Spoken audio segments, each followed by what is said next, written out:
dipersembahkan oleh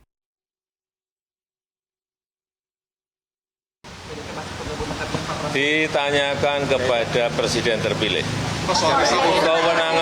Kewenangan itu hak prerogatif presiden terpilih.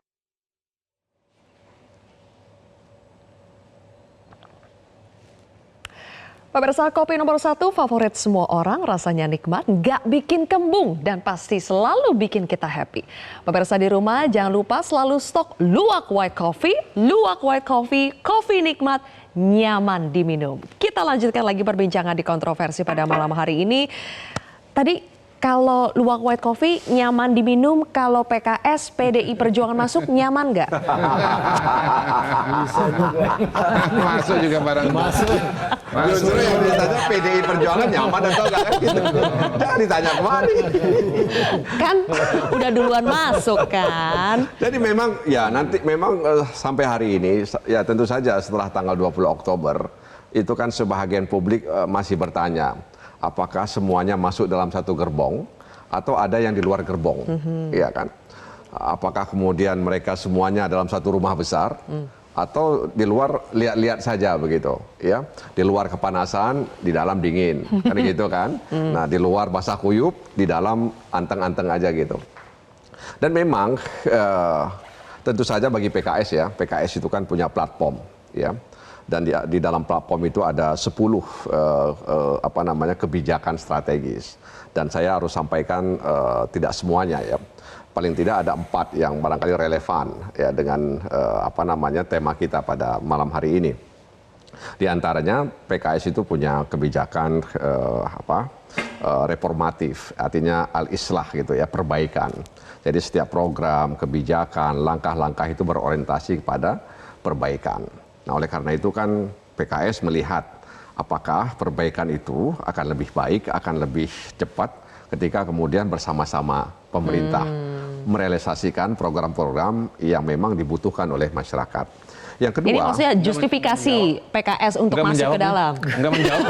Jadi tadi saya belum nangkap pesannya apa. Jadi Memang. aja. Belum, sabarlah, sabar. Kita ikuti alurnya dulu. Sabar dulu, ya kan? Sabar. Sepertinya Bang Nasir tuh ingin menjustifikasi kenapa akhirnya PKS masuk ke dalam Ya, KIM. karena begini, PKS itu kan punya pengalaman juga di luar pemerintahan, kemudian juga pernah juga pengalaman bersama SBY dulu. Betul. Kemudian 10 tahun di luar pemerintahan. Ya kan? Dan semasa SBY juga kita mengkritisi kebijakan-kebijakan di parlemen. Di parlemen kita mengkritisi kebijakan-kebijakan pemerintah soal harga BBM, ya, kemudian kebijakan-kebijakan lain kita anggap itu tidak pro rakyat. Sebenarnya kenapa di parlemen PKS mengkritisi kebijakan-kebijakan pemerintah? Karena PKS menyadari bahwa di parlemen juga ada suara rakyat. Baik. Jadi partai itu bukan hanya kemudian bersama pemerintah, tapi juga ada suara rakyat di parlemen yang harus dikritisi. Ya, makanya gitu. kita agak fast forward ya, Bang Nasir, mohon maaf karena biar cepat ini. Artinya gimana? Kalau PDI Perjuangan ikut masuk sehingga tidak menyisakan oposisi di luar pemerintahan, bagaimana? Menurut saya nggak ada masalah. Itu kan masing-masing partai punya kebijakan, ya. Punya kebijakan, punya istilahnya ada hal-hal yang memang itu ya rumah tangga mereka sendiri. Tapi begitu. kan PKS merasakan ketika PKS dulu berada di luar menjadi oposisi, bagaimana bisa lentur, mengkritisi, tetap melakukan fungsi kontrol terhadap pemerintah, dalam tanda kutip berada bersama rakyat ketika kebijakan pemerintah itu tidak sesuai dengan keinginan rakyat. Kan PKS menyadari betapa pentingnya oposisi. Iya, itu kan sudah kami praktekkan juga ketika masa Susilo Bambang Yudhoyono, ya, sehingga waktu itu ada ketua partai kami, presiden partai kami, Lutfi Hasan Issa harus berurusan dengan penegakan hukum, ya, dia tersangkut dengan kasus-kasus korupsi, ya, yang sampai hari ini nggak selesai kasus impor kuota sapi itu gitu loh, tidak selesai, artinya masih menyimpan masalah.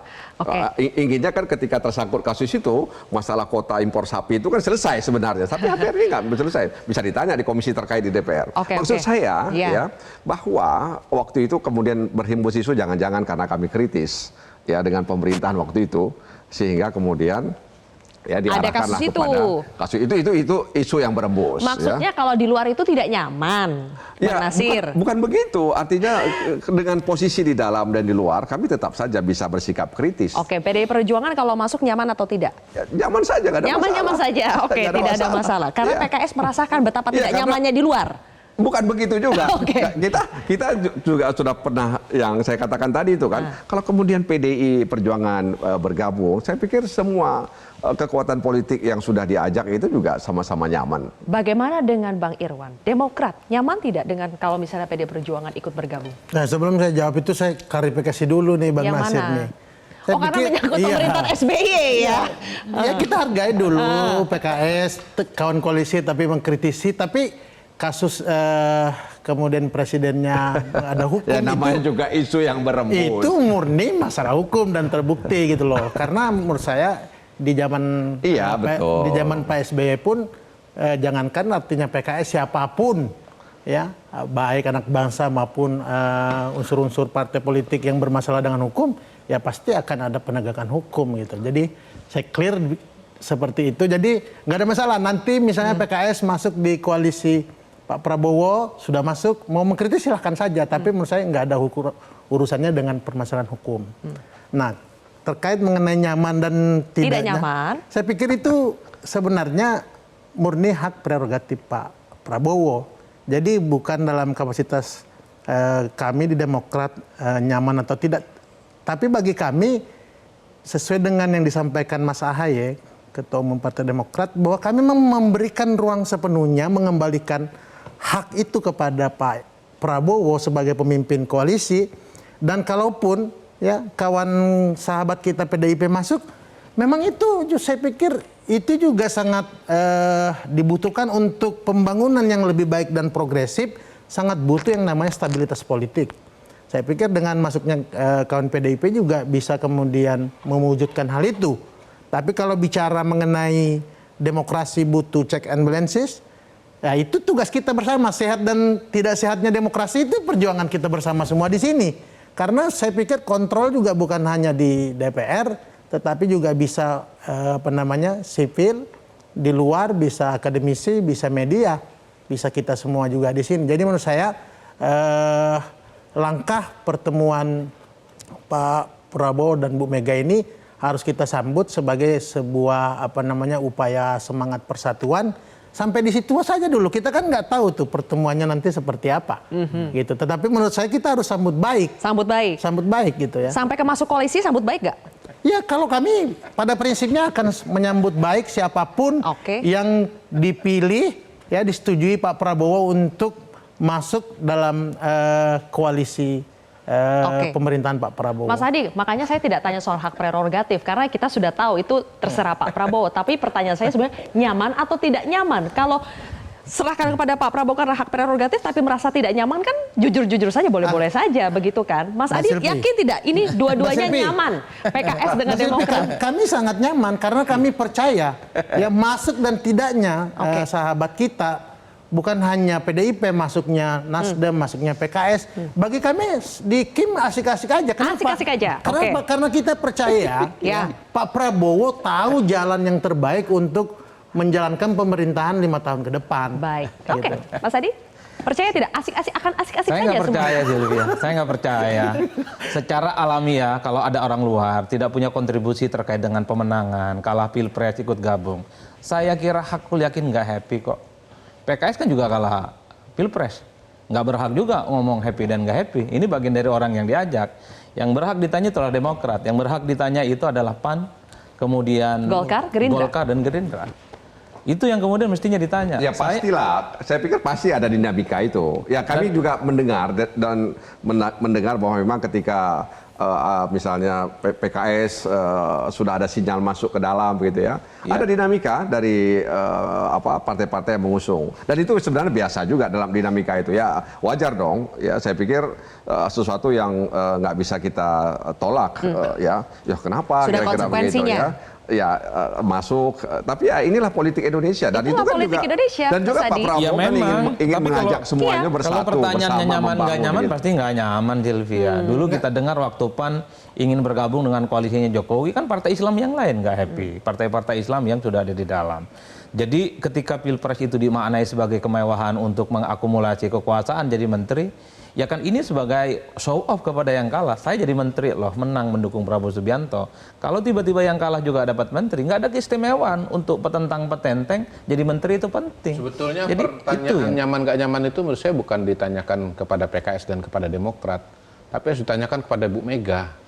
Nah, Bu Mega kalau masuk ke dalam, ya kan pada hari ini toh, ya ada Pak Jokowi, nyaman nggak?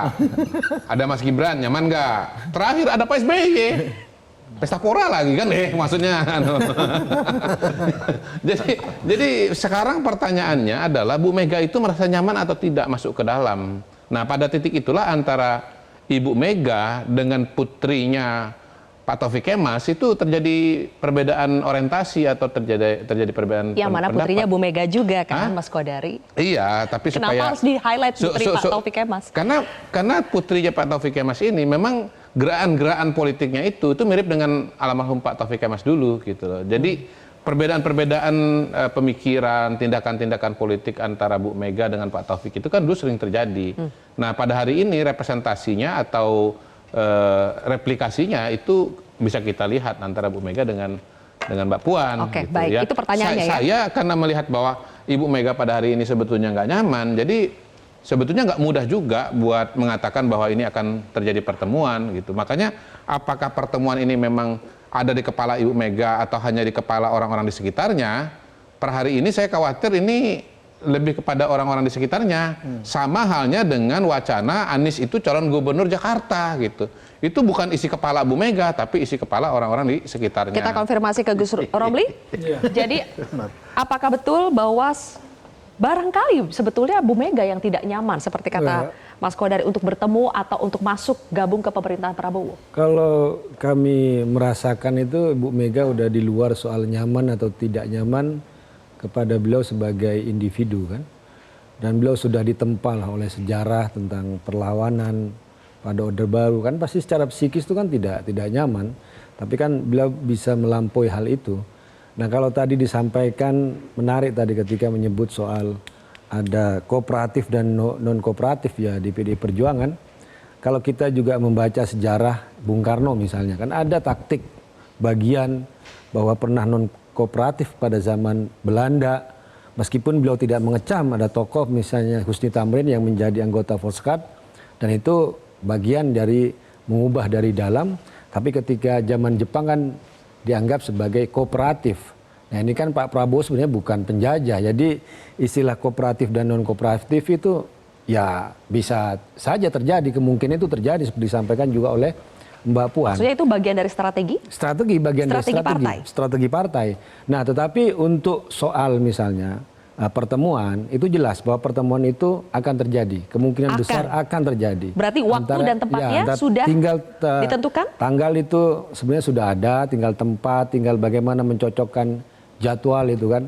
Tapi itu kita jangan membaca itu sebagai bagian untuk menawarkan diri masuk ke dalam pemerintahan. Bukan seperti itu. Tapi kan ya pertemuan dua tokoh yang kita ngelihat komunikasi selama ini juga sudah mencair. Saya sebutkan tadi soal bagaimana juga fraksi Gerindra mendengarkan beberapa permintaan atau tuntutan dari masyarakat sipil termasuk juga yang digaungkan oleh PDI Perjuangan soal beberapa penundaan undang-undang TNI, Polri dan sebagainya. Dan itu ditangkap PDI Perjuangan sebagai sinyal? Ya sinyal positif. Sinyal positif respon dari bagus, Gerindra partainya Pak Prabowo. Ya bagus, dan kenapa dalam kondisi ini kedua tokoh tidak mau bertemu? Ya sebaiknya memang bertemu. Ada dua hal yang akan kita bahas di segmen berikutnya.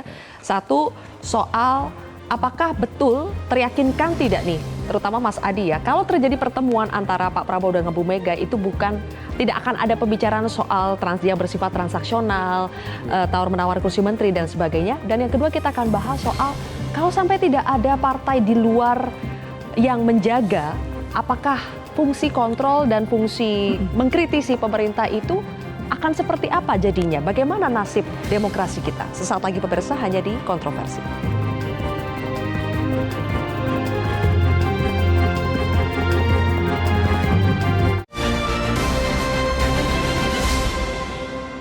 Jelajahi cara baru mendapatkan informasi. Download Metro TV Extend sekarang.